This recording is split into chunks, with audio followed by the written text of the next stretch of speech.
Hello friends, welcome back M K knowledge group पर आप सभी का स्वागत है। इस वीडियो में देखेंगे कि खंड 1 के सेक्शन 1 में जो 7 पेपर में किस प्रकार के प्रश्न पूछे गए थे उन सभी प्रश्नों के एनालिसिस करते हैं। देखते हैं कि किस प्रकार के आए हुए हैं।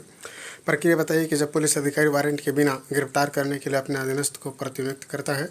उपभोक्ता संरक्षण अधिनियम 2019 के अंतर्गत व्यक्ति को समझाइए। छत्तीसगढ़ तो सरकार द्वारा किसानों के लिए चलाई जाने वाली 4 प्रमुख योजनाओं को लिखिए। छत्तीसगढ़ सरकार द्वारा चलाई जा रही मुख्यमंत्री चिराग योजना के बारे में बताइए। अनुसूचित जाति अनुसूचित जनजाति अधिनियम 1989 के अंतर्गत सामाजिक बहिष्कार क्या है? बहुत ही अच्छा प्रश्न है। पर्यावरण संरक्षण अधिनियम 1986 के संदर्भ में पर्यावरण को परिभाषित कीजिए। सिविल अधिकार संरक्षण अधिनियम 1955 के 4 प्रमुख उद्देश्य बताइए। किस प्रकार छत्तीसगढ़ में नए जिलों के गठन निवासियों को उत्थान और विकास के मददगार हो रहा है, इसके बारे में बताइए। अंतर्राष्ट्रीय मुद्रा कोष के वर्तमान सदस्य राष्ट्र और उसके कार्यों को बताइए। 22-23 में विश्व बैंक ने भारत के विकास दर में क्या परिवर्तन किया है? ब्रिक्स क्या है? इसके सदस्य राष्ट्रों के स्थापना वर्ष मुख्य उद्देश्य बताइए। युद्ध के बाध्यकारी साधन कौन कौन से होते हैं उसके बारे में बताइए। रग्बी फुटबॉल की विशेषता बताइए। कुश्ती खेल का प्रारंभ एवं मुख्य प्रतियोगिता को बताइए। छत्तीसगढ़ सरकार द्वारा प्राइमरी शिक्षा को सशक्त करने के प्रयासों को बताइए। भारतीय प्रौद्योगिकी संस्थान, जिसकी अगर हम बात करें तो इंडियन इंस्टीट्यूट ऑफ टेक्नोलॉजी भारतीय प्रौद्योगिकी संस्थान में प्रवेश के लिए लिया जा सकता है। राष्ट्रीय विधि विश्वविद्यालय की स्थापना के उद्देश्यों के बारे में बताइए। Discuss the objective of the establishment of the national law universities. प्रधानमंत्री कौशल विकास योजना के बारे में लिखिए। भारतीय कृषि अनुसंधान परिषद की स्थापना का उद्देश्य क्या है? बताइए कि भारत में किन क्षेत्रों में सबसे ज़्यादा रोजगार के रुझान हैं और क्यों। भारत सरकार द्वारा बालिकाओं के लिए चलाई जा रही प्रगति छात्रवृत्ति योजना क्या है? वंचित वर्ग की शिक्षा से जुड़े हुए विषय क्या हैं?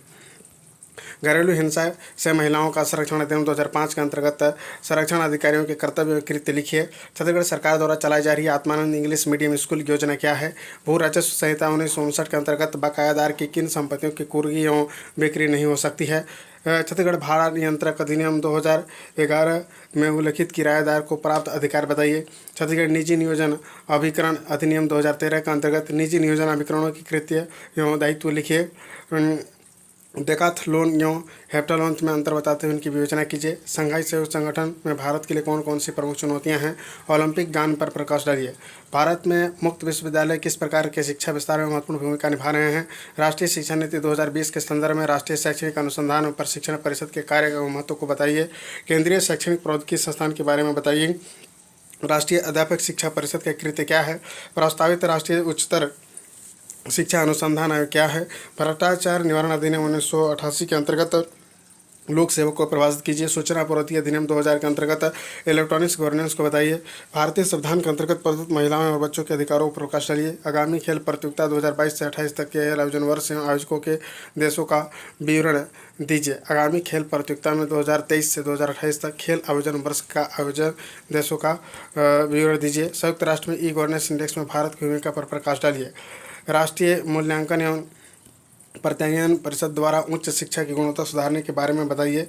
कौशल विकास और उद्यमशीलता मंत्रालय भारत सरकार द्वारा कौशल विकास एवं उद्यमशीलता के संदर्भ में चलाई जा रही प्रमुख योजनाओं के बारे में लिखिए। शिक्षा मंत्रालय भारत सरकार द्वारा चलाई जा रही राष्ट्रीय उच्चतर शिक्षा अभियान के प्रमुख उद्देश्यों को विस्तार से बताइए। इसी प्रकार से अंतर्राष्ट्रीय मुद्रा कोष एवं विश्व बैंक की तुलनात्मक विवेचना कीजिए। सुरक्षा परिषद के अस्थायी सदस्य के रूप में भारत की प्राथमिकताओं का उल्लेख कीजिए। नेक्स्ट है राष्ट्रीय मानवाधिकार आयोग के गठन, अध्यक्ष और अन्य सदस्यों की नियुक्ति तथा आयोग के कृत्य और शक्तियों का वर्णन कीजिए। अथवा सूचना का अधिकार अधिनियम 2005 की प्रमुख विशेषताओं पर प्रकाश डालिए। इस अधिनियम के अंतर्गत संरक्षण संवर्धन हेतु वर्तमान छत्तीसगढ़ सरकार द्वारा किए गए विशिष्ट प्रयासों का भी वर्णन कीजिए। इसके साथ ही नेक्स्ट है बालिका शिक्षा से जुड़े विषयों के विस्तार से बताइए तथा संदर्भ में केंद्र सरकार द्वारा किए जा रहे प्रयासों पर प्रकाश डालिए। छत्तीसगढ़ सरकार द्वारा इस संदर्भ में किए गए प्रयासों पर भी चर्चा कीजिए। अथवा भारत सरकार द्वारा घोषित श्रेष्ठ संस्थान क्या है? यह किस प्रकार अन्य संस्थानों और विश्वविद्यालय से अलग है? भारत में इसके द्वारा उच्च शिक्षा की गुणवत्ता पर पड़ने वाले प्रभावों को भी बताइए। इस प्रकार के महत्वपूर्ण नॉलेज आपके होने चाहिए। बहुत ही अच्छे प्रश्न पूछे जा रहे हैं आप सभी के लिए। इस प्रकार के एनालिसिस लाया हूँ जो कि हरिराम पटेल सर के महत्वपूर्ण नोट से बहुत सारे क्वेश्चन मिले हुए हैं। और इसके साथ ही अगर आप पढ़ना चाहें तो IAS अकेडमी का भी बहुत ही अच्छा बुक रहता है, तो उसको आप देख सकते हैं। फिर मिलते हैं किसी नेक्स्ट वीडियो में। जय हिंद।